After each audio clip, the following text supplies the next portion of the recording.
So sometimes when we have kids with social communication challenges, for example, some kids with autism,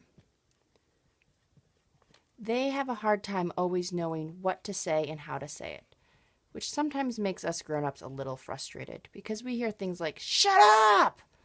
or "Go away!" And we don't like the words, and we really don't like how they're said. And we know we don't want the child to learn, when I speak this way with these words, it leads to the parent or the teacher aide or whoever doing exactly what they want.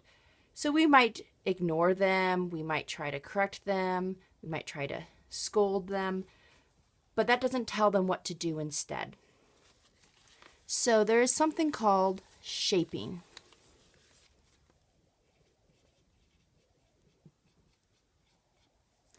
So with shaping, when we hear the kid knowing, I want to protest, or I want to negotiate, or I want you to stop, when we don't like the words and we don't like the way they say it, what we can do, particularly with a kid who can do some imitation, we might want them to know it's okay to say what you don't want.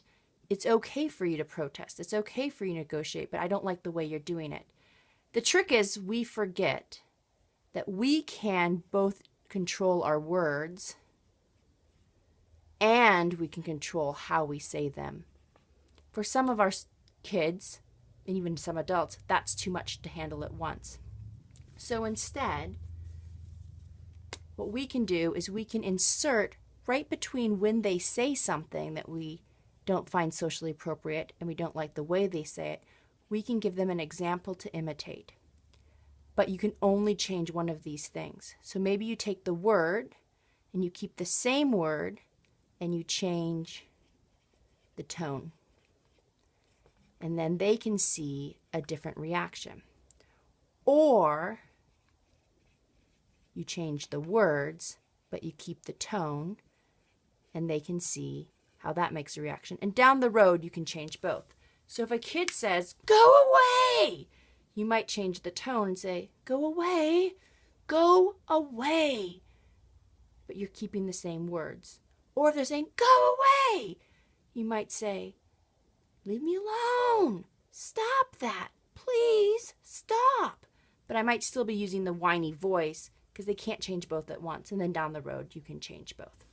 So just an idea of when you're feeling like the ignoring's not working, instead of just ignoring, think what should they be doing instead and give them an example of that, but just change the tone or just change the words.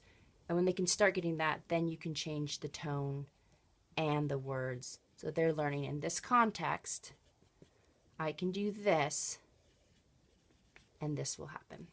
That's all. This is Shannon Hennig, speech therapist from Inclusive Communication. If you have any questions, you can find me online. Bye.